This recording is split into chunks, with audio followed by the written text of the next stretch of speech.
Let's bring in our first guest, somebody who I think has not gotten enough credit for helping us, Brandon, get the show off the ground, especially in 2022 and 2023. Absolutely. We would not have been able to cover Formula 2 and Formula 3 racing as well as we did without his contributions to this show over the years. And I know his channel has taken off and over 10,000 subscribers right now. It's been great to see. It's been harder for him to make it here onto the grid programming. He does still do a great job and catch him every Wednesday night with Kobe and Matt on Grid Tonight. But we are so thankful to have him stopping by for one final show again, even though it's after midnight over in the UK. Joshua Burch joins us now. Josh, my man, thank you so much. It is so good to see you again. How are you? I'm doing very well, boys. Cheers to you both as well. You got the drinks and I thought I'll pick mine up off the floor.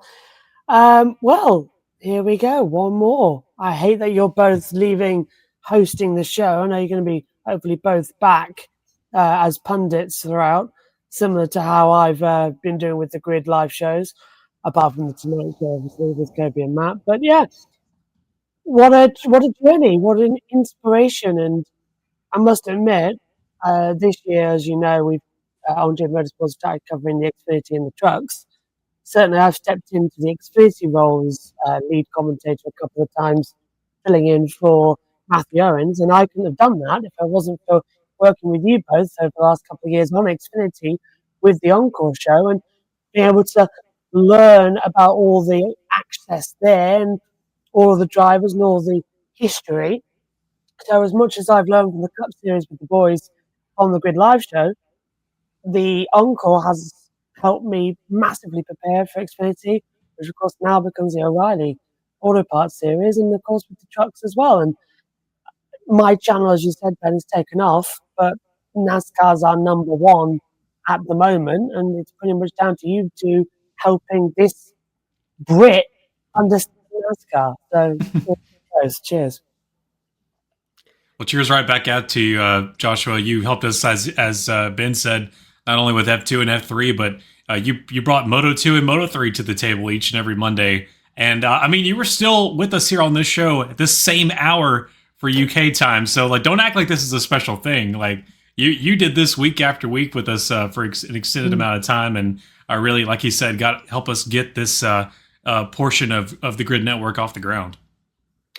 Yeah, and I really did enjoy it as well. As you said, unfortunately, the times got ridiculous because then we got dragged into things like, oh, this is run late. We're now running on a Monday for things. And it's like red flags kept coming out. And then we did ridiculous, like it's 24 hours. You're running on a weekend non-stop. And it was like, my voice is gone. I've got nothing left. It's still a bit bad now. Explains the water. But yeah, I wish I could have stayed on longer, but every time I got to come on and hang with you guys, it was so much fun. And all the wacky adventures we got up to was absolutely hilarious because, as you said, the Encore show sort of, you could let loose a little bit. It was the forum type show that we could all just sort of go, this is what happened outside of the main series and everything that happened. And it's brilliant. It has been brilliant. And being able to watch it as well. And just keep up to date with things I've missed, and everything's always redirected as well. That's the beautiful thing at the moment as well. With all the trucks and Xfinities, it's always redirected, so the viewers who have watched the Xfinity and the truck race know to come back here on the Monday to hear you boys talking about it. So it's really worked, and to bring Moto 2, Moto 3, Formula 2, Formula 3 back into people's living rooms and give that a voice, that's been really important. And hopefully we'll be able to continue to do so, especially next year when things get a little bit more heated between Moto 2, Moto 3, Formula 2, Formula 3, as new drivers come in and continue to evolve. And it's going to be a lot of fun. And I'm just going to be really sad I can't hear Ben's ranting every week, calling it the Xfinity series or not the Auto Part Riley's, whatever it is, next, and moaning about playoff formats. And it's going to be a bit different, actually. Well, I'm not going anywhere in terms of my online presence. Right, You'll hear me talking about those things. And we'll see what they announce with the playoff format. They did announce something I want to get into with you, Josh, real quick in just a moment. But on that note, I'm glad you brought it up.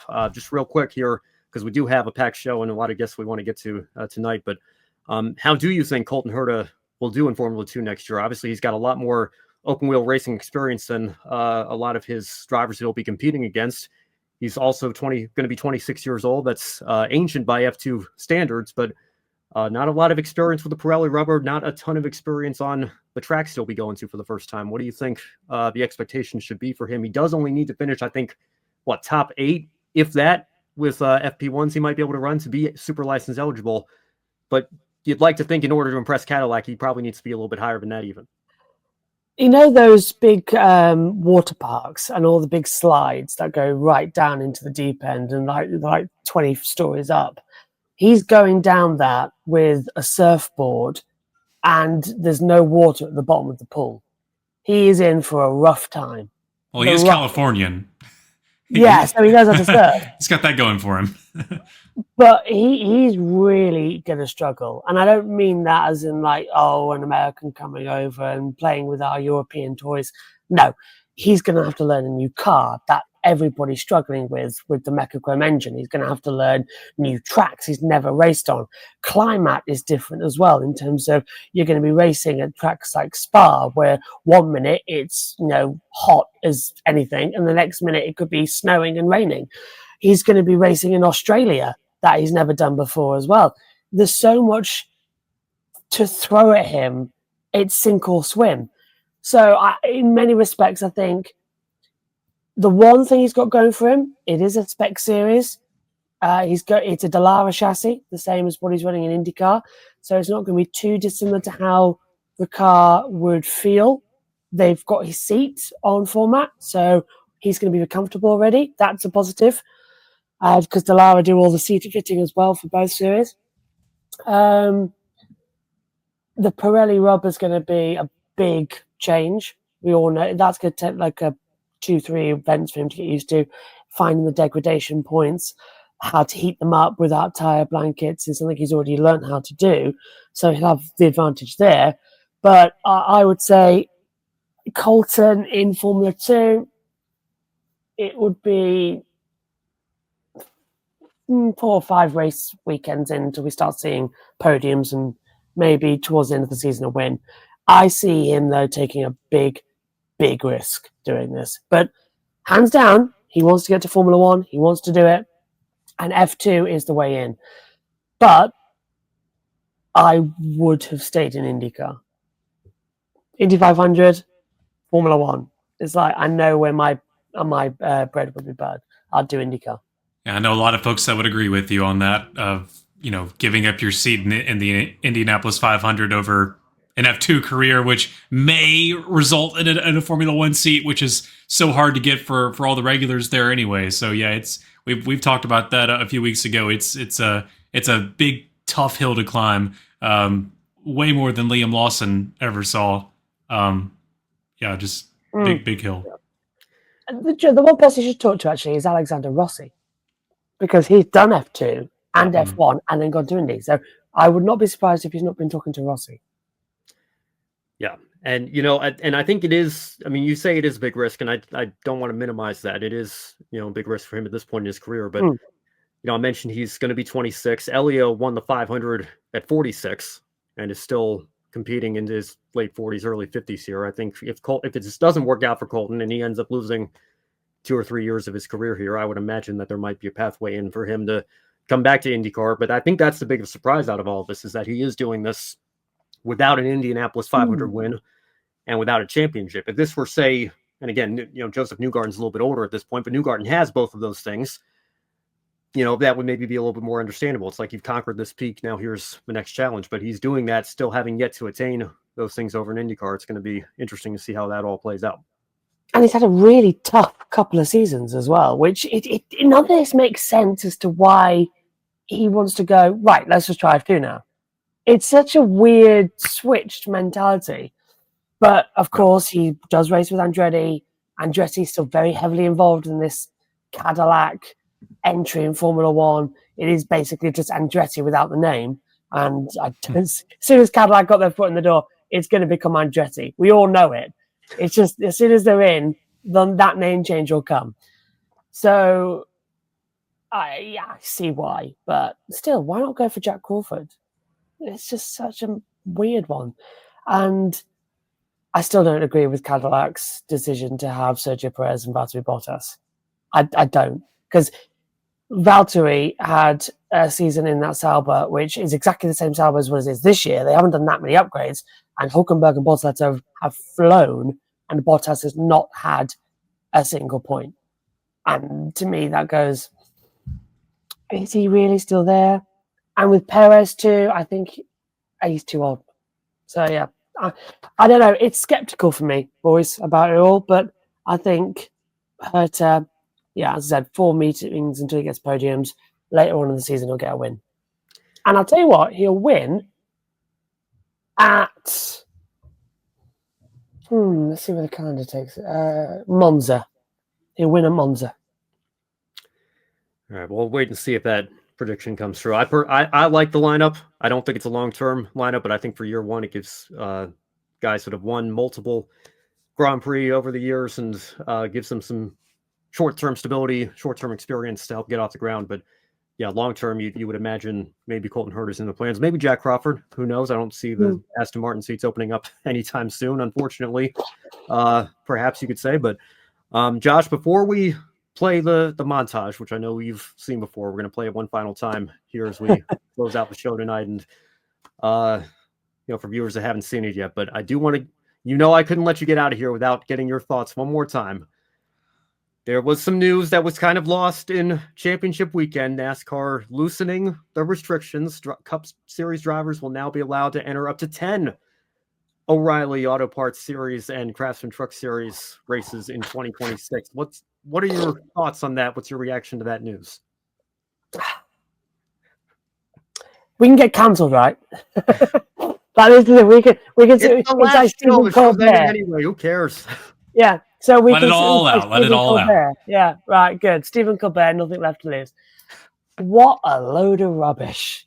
Come on. I mean, why? We've seen how much controversy the Xfinity Series got when it ended. Why just go, yeah, sure, bring 10 in. Anytime. No, because that's what, 10 out of the 30. Why? 1/3 of the season. Why?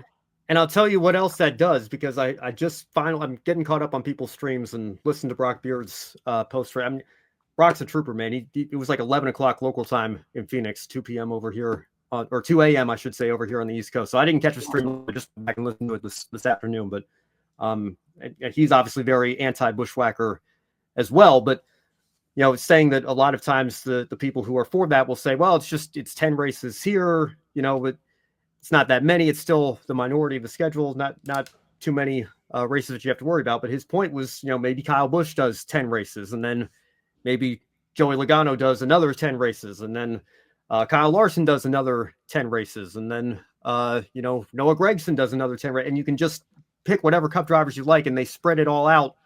And maybe they don't have the restrictions in September and October. If we change the playoff format, maybe they'll be allowed to do those races. If the format's different, who knows what's going to happen there. So then you end up having 1 or 2 Cup drivers in every race anyway. At that point, I almost kind of feel like you might as well not have the restrictions at all, because what are you really achieving if you've got somebody in every race? The good news is the Hendrick Motorsport 17 is full-time Corey Days, so at least that one is not one that you can take. But will they start a second car? Yes. For an all-star car? Yeah. And how many of these Cup drivers are going to be wanting to be in both the trucks and the auto parts when we go to the airbase for the American 250 race? Yeah. They're going to be wanting to be there all the time. And how many are going to want to do the truck race at St. Petersburg? Well, Jimmy Johnson wants to do all of them in San Diego, of course, because it's near his home base. Yeah, we'll still wait and see. I'm not entirely convinced yet, because I think we went through this at Chicago. There was a restriction on, and I think a couple other places like the Daytona Road Course, if I recall correctly, for some newer tracks over the last couple of years, they've made a rule where you can only do one of the 3 series. So we'll wait and see what happens there. Obviously, a lot to still play out in that regard. But once again here, Or we'll go to the chat room here. First, great to see Alex, an old friend of the Alex. show. Thank you so much. I'm kind of buying into the theory that it could help driver quality in Xfinity and truck. I'm less mad about it compared to how I would have been a few years ago. Yeah, I do think there are pros and cons to both of that. And I think you've especially seen it in the truck series over the years. I think, some of the veterans of that series, and you probably know who I'm talking about, haven't lived up to their expectations in terms of being leaders of young drivers and mentors for young drivers coming up through the ranks, over the last few years. And sometimes you could say having a Cup driver in the field maybe teaches them that racecraft a little bit, but at the same time, I don't necessarily know. But you look at some of the shenanigans that have gone on, and do you really think if you had Kyle Busch or Denny Hamlin or Ross Chastain in the field over the last 2 or 3 years, you think the shenanigans would be any less frequent? If anything, I think maybe knowing those drivers' personalities behind the wheel, maybe it would have even aggravated that a little bit more. But we'll wait and see. Obviously, who knows what's going to play out. I see Matthew in our private chat here suggesting Ross is going to run 54 to 56 races next year. He's probably going to be the one that will take advantage of it the most. I know he still has a great relationship with Al Neese and some of the other smaller budget Xfinity teams. But doing more than me on the NASCAR circuit next year. Yeah, there you go. I think I'm down to like 40. Yeah, Denver says the O'Reilly series, hate that name. Yeah, it is going to get take some getting used to, I think. Needs some star power to have young upcoming stars learn off of like SVG, Connor Zilch, great for their road course programs. Yeah, I'm sure. And again, there's always been exceptions for drivers like Zilch, and I guess SVG would technically fall into that as well. Yeah. I think if you have less than 3 years experience, that the limitations don't apply. We've seen Ty Gibbs, I think, do 7 or 8 over the last couple of years, even though he's full-time Cup now, but he's got less than 3 years experience, so he can get beyond the 5, but others are limited to. So again, much like the playoff debate, going to be a never-ending debate for the rest of the time, I think. But again, if you've watched this show long enough, you know where Josh lands, and let's just take you back to his reaction to all of those moments from a couple of years ago. Take a look at this. Roll it. Okay, so I've been told that our wonderful friend, Ben Scheider, has done a compilation video of me, but this is off air. So we've just finished the GRID live show on the Encore on it's now the 1st of August for me. It's the 31st of July over there. But Brandon, what is this? This essentially is a masterpiece that deserves to be in the Met Gallery. And is a compilation of all the times in the past year or so that you have complained or raged about bushwhackers, and now I bid you to take a look. Oh, let's hit play. But I did put together some clips, his best moments reacting. Oh God! Kyle Busch, but also other drivers who are competing in the lower division. So if you're new to the program, if you're new to the show, you want to know how Josh feels about bushwhacking, as it's so called, have a look for yourselves. Is this less than an hour? I think it's about time we ban them outright. This is ridiculous. There's a natural ladder, and you're messing with the ladder. It's just ridiculous. You don't go back. Oh, it makes me cringe thinking about it.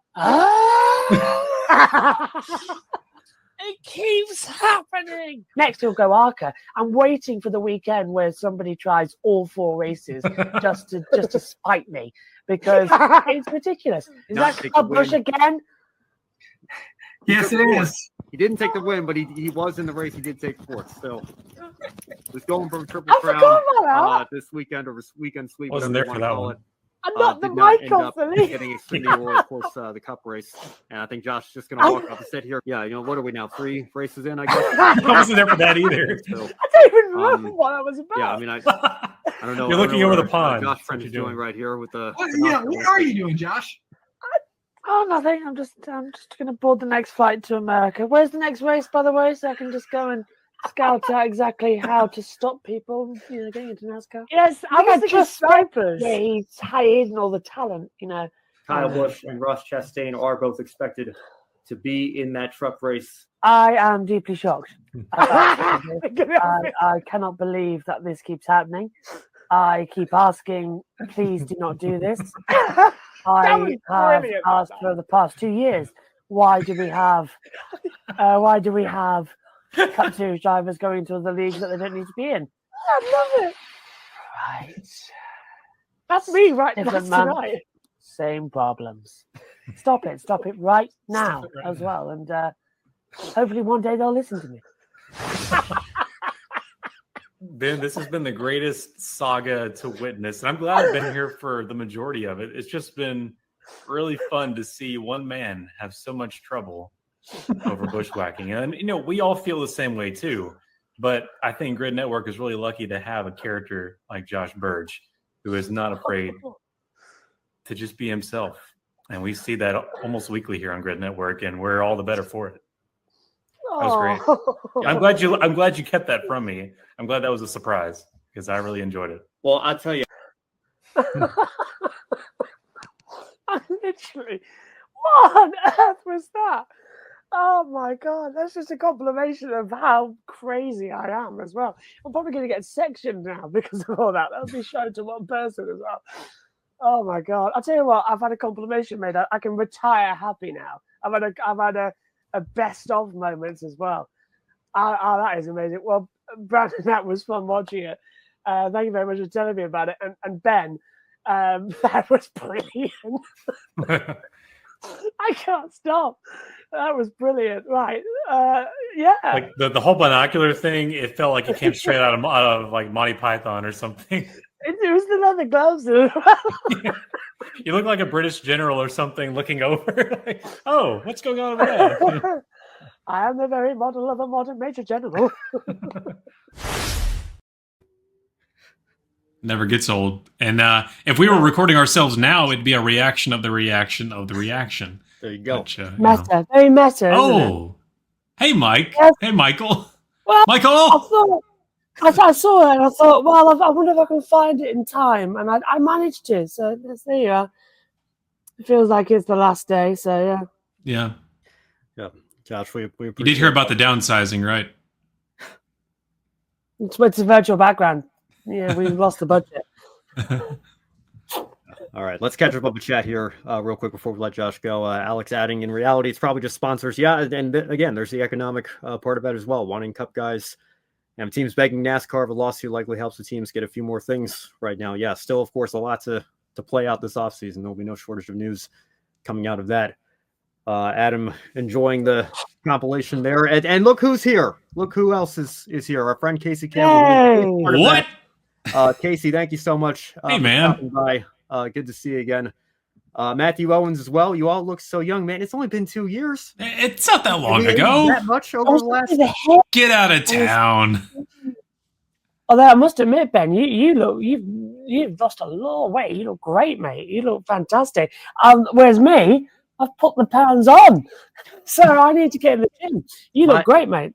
My freshman 15 came after I graduated college instead of high school because I continued running through college, and then I enjoyed my retirement for a little bit and put on about 15 pounds. And then I came back to my alma mater to take a job in the library, started hanging out with the cross country team again, and I guess now I'm back to where I was. You're great. That, but appreciate Stunning. that. I need to get into this. Yeah. Denver saying, Ben, I would like to see you commentate with JB for the Austin Supercars debut, man. I don't know. I've tried to pick up Supercars a little bit over the last couple of years. And obviously SVG coming over here and some of the other guys that, Cam Waters, Will Brown, and others has certainly helped that. But yeah, man, I don't know, Josh. I know I've done some stuff with Matthew, but I guess you and I have to. We certainly will be strangers over the next several years here. We've still got to stay in touch and stay connected. I have no doubt we'll be working together again in the not too distant future here. But I'm just trying to work out when that final is. Oh, end of November. I'm up for it if you are. Yeah. Yeah. We'll see. I'll certainly I'll be in touch, man. And like I said, it has been an absolute pleasure to have you on the show. And I mean that. And I know I've told you this multiple times before, but the show's kind of taken on its own identity over the last couple of years, and obviously you have had tremendous success on your own channel, and you're going to keep killing it over there and doing what you're doing so well.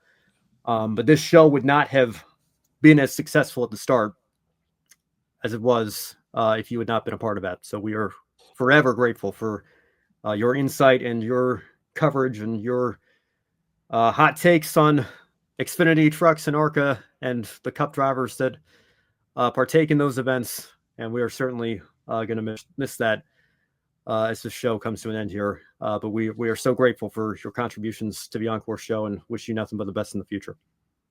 Boys, it's been a pleasure. It really has. And you've made this show your own.